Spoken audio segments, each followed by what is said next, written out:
क्या आप जानते हैं कि असली मृत्यु सिर्फ शरीर की नहीं होती? कबीरदास जी कहते हैं, जप मरा अजप मरा, मरा सकल शरीर।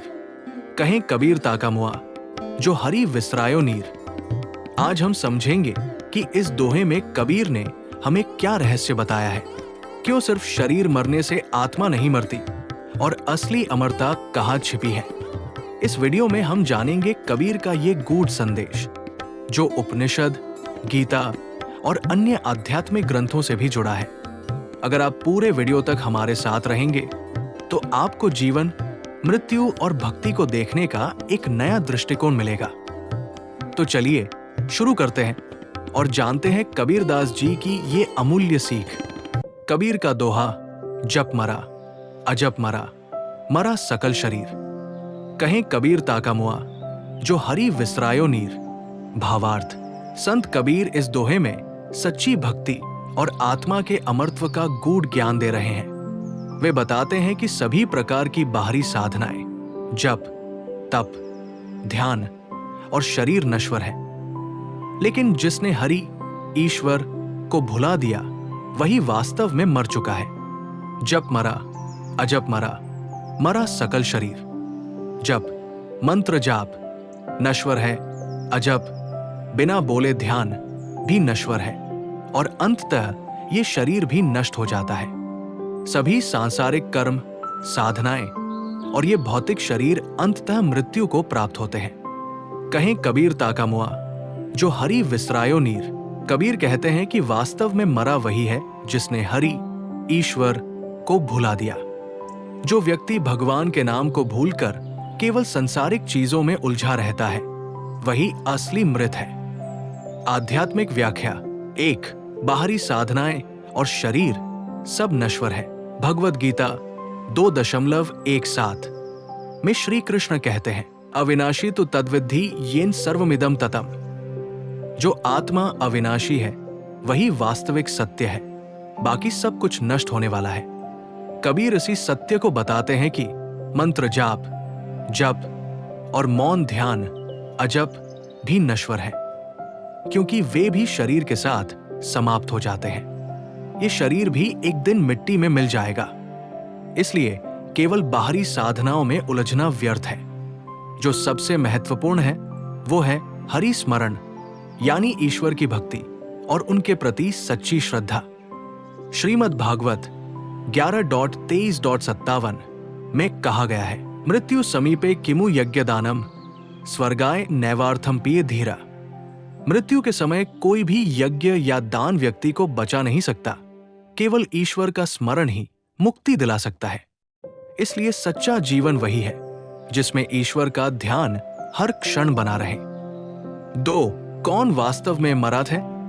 श्रीमद् भागवत 10.14.58 में कहा गया है, यस्य नाहंकृतो भावो बुद्धिर्यस्य न लिप्यते। जिसका अहंकार समाप्त हो गया और बुद्धि निर्मल हो गई, वही वास्तव में जीवित है। कबीर के अनुसार संसार में हर व्यक्ति मृत्यु को प्राप्त होगा, लेकिन वास्तव में मृत वही है जो ईश्वर को भूल चुका है। जो व्यक्ति धन, प्रसिद्धि, कामना और माया में खोया रहता है और हरि का स्मरण नहीं करता, वही आध्यात्मिक रूप से मृत है। जो अपने जीवन में ईश्वर को प्राथमिकता देता है, वही वास्तव में अमर है। रामचरितमानस में तुलसीदास जी कहते हैं, कलिकर एक आधार हरि नाम, भजले जपत तुलसी निस्तार। कलयुग में केवल हरि का नाम ही एकमात्र सहारा है। जो इसे भजता है वही मुक्त होता है। इसलिए असली मृत्यु वो नहीं जो शरीर की होती है, बल्कि वह है जब व्यक्ति ईश्वर को भूल जाता है। 3. सच्ची भक्ति और अमरत्व। कठोपनिषद 1 फरवरी 1920 में कहा गया है, न जायते म्रियते व कदाचिन, नाय भूतवा भविता व न भूया। आत्मा कभी जन्म नहीं लेती और नहीं इसकी मृत्यु होती है।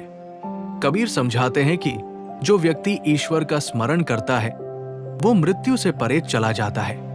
ऐसा व्यक्ति भले ही शारीरिक रूप से मृत्यु को प्राप्त हो जाए, लेकिन उसकी आत्मा हमेशा ईश्वर से जुड़ी रहती है।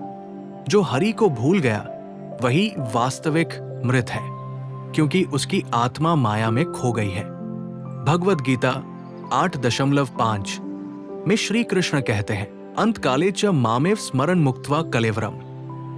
जो व्यक्ति मृत्यु के समय मेरा स्मरण करता है वो मोक्ष को प्राप्त करता है। इसलिए जीवन का सबसे बड़ा उद्देश्य ईश्वर का निरंतर स्मरण होना चाहिए। सांसारिक जीवन में इस दोहे का महत्व, मंत्र जाप, ध्यान और साधनाएं जरूरी है, लेकिन केवल बाहरी क्रियाओं से मोक्ष नहीं मिलेगा। सच्ची भक्ति वही है जिसमें हर क्षण ईश्वर का स्मरण बना रहे। जो व्यक्ति केवल माया, धन और सांसारिक चीजों में उलझा रहता है और ईश्वर को भूल जाता है, वही वास्तव में मृत है। जीवन का उद्देश्य केवल शरीर का पालन पोषण नहीं, बल्कि आत्मा को परमात्मा से जोड़ना है। निष्कर्ष, मंत्र जाप, जप, ध्यान, अजप और शरीर सभी नश्वर है। सच्चा जीवन वही है जिसमें हरि का निरंतर स्मरण किया जाए। जो ईश्वर को भूल जाता है वही वास्तव में मृत है। जो व्यक्ति अपने जीवन को ईश्वर के प्रति समर्पित करता है वही वास्तव में अमर है। हरि को स्मरण कर, क्योंकि वही तुझे मृत्यु से परे ले जाएगा।